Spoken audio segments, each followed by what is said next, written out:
So in answering the question, why is this a watch that nobody wants? It's because this theme, this design, this trend that so many brands have been following is so well established and well trodden at this point that many other names have far better established design identities and motifs that they use.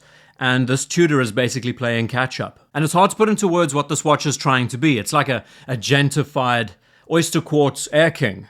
Yeah, I'll go with that. Alas, we are returning back to the integrated bracelet trend and looking at it through the lens of a Tudor sports watch. But contrary to popular belief though, maybe I am that 10%, that I find this watch to be quite fantastic. And I think from a fit, feel, presence perspective on the wrist, this has to be one of the best wearing watches that money can buy today, especially in this integrated category. There is a lot to discuss. Let's get into it.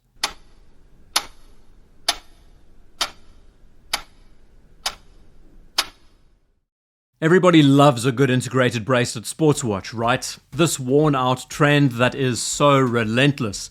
But it seems to be a gift that keeps on giving. Another week goes by and we see yet another hard-edged case with a bracelet to match that consists of an almost entirely brushed finish.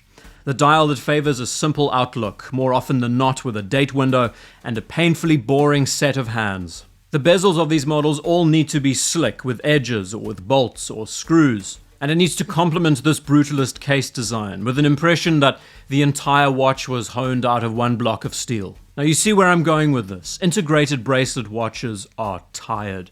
And if we can collectively close our eyes and picture everything about the watch and its makeup, then there is something wrong. This craze seemed to have picked up steam in 2015, and ever since, practically every known watch brand in the world has dabbled and experimented with this design. And I don't think it's just us creatives that are tired of talking about this style. The industry at large is struggling to milk every last penny out of it. So keep all of that in mind for a second. Let's observe modern Tudor. A brand that we would swear could do nothing wrong. Anything with the name Black Bay gets more attention from most than any other brand. And with a track record that's largely positive, yes, they've had a few speed bumps along the way. Things are looking pretty good. But the Royal, it's a watch that nobody really wants. Of course, I'm generalizing, it sounds better. But you get what I mean. It's not exactly a popular watch, let's be honest. You know, there's no original thought about this watch and what it's trying to do. And when words like outdated cool are used to describe its design and its ethos, there has to be a problem somewhere, right?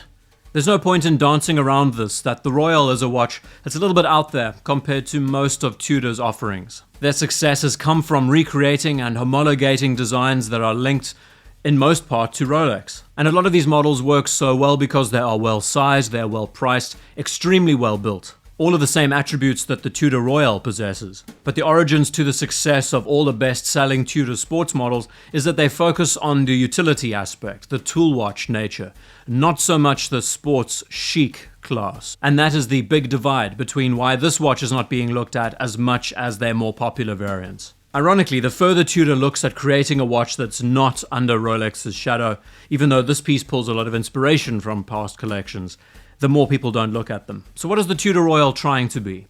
It's looking at 1970s inspirations like so many other brands are doing, and focusing on the Oysterquartz as the primary drive to get the ball rolling. The watch that we see as a result has a lot of resemblance to the early variations of the Oysterquartz model, which was a model that was ignored in the early years, but has since gained a lot of steam. And instead of Tudor just giving us a piece that looks like a glorified day date or a date just, this one has a bit of a different architecture. Let's get this out of the way first. I have been quite dismissive of a lot of elements, I've been quite critical.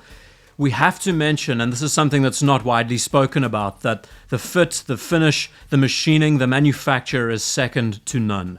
The fact that this watch has a hidden clasp, but the bracelet has a very Jubilee-esque inspiration but is more sophisticated. The finishing on the end of every link is masterful. The articulation is brilliant. The small details like the knurling on the crown marrying with the engine-turned bezel. The fact that all of these pieces have sun-brushed dials and that they go the extra step with Roman numerals. As a package, from a design, from an engineering point of view, looking at all of these components separately, I don't think there's any area where you could complain. It looks beautiful, frankly. But when you put all of this together into one watch, there's just so much going on. And maybe the use of the Royal name was a good one because it does celebrate excess, right? And its price, which is one of the most affordable that Tudor offers, which is quite a juxtaposition because of the name Royal. So I think first impressions for a lot of people, because of this excess, it does turn a lot of people away. It just seems like there's too much going on. Adding to the fact that the Royal is trying to jump onto the 1970s integrated sports watch bandwagon. But I look at it again, and I think this is the most important point of all, is that the watch actually looks old-fashioned. Because they've gone too far down this road. It's a watch that feels too period-specific and not something that necessarily focuses on the future. And that in part is because of the engine turn bezel and the Roman numerals. It gives off this initial impression that it's a watch that Granddad would wear, and that's not exactly the best way to advertise your new chic sports watch. Now, these watches all house Sellita-based calibers. This is not a problem because they've been regulated, they've been well looked after. I would imagine a lot of attention has been put into them. And on the second-hand market, you can get these pieces for a steal. Considering the fact that you're getting an automatic day-date watch with 100 meters water resistance, a fully integrated bracelet that wears extremely comfortably that's only 10 millimeters thick, I have to re-emphasize again that there is a lot about this watch to like, that people just simply aren't talking about. For all of these reasons, I see it to be an extremely underrated property offered by the brand. If you can get beyond the 1970s integrated bracelet trend that this watch is trying to follow, I do believe that there is a lot of fun to be found here. So in answering that question, why is it a watch that nobody wants? Look, between you and me, it's popularity. That's about it. It's not looking at a Submariner design. It's not trying to be a derivative of anything else. It's going off the beaten track in a lot of ways. It looks kind of old-fashioned, but that's about it. The watch is pretty solid. Sure, there are many jarring things about its design, the engine turn bezel and the Roman numerals being the main driving force that I think deters a lot of people. But I think in a lot of ways it's trying to celebrate these motifs and celebrate the excess. And for all the thousands of integrated bracelet sports models that we see on the market today, the one thing we cannot criticize the Royal of being is boring.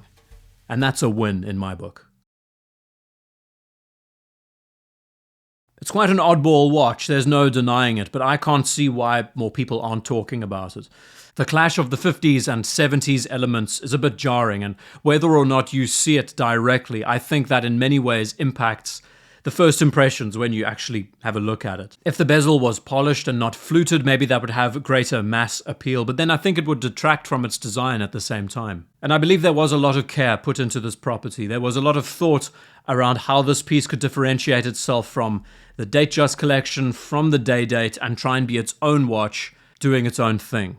And I'd like to hear your impressions about this watch, what you think about it. Is it a piece that speaks to you? Do you feel that it's too out there? Do you feel that it may be playing too safe? That it feels kind of uninspired?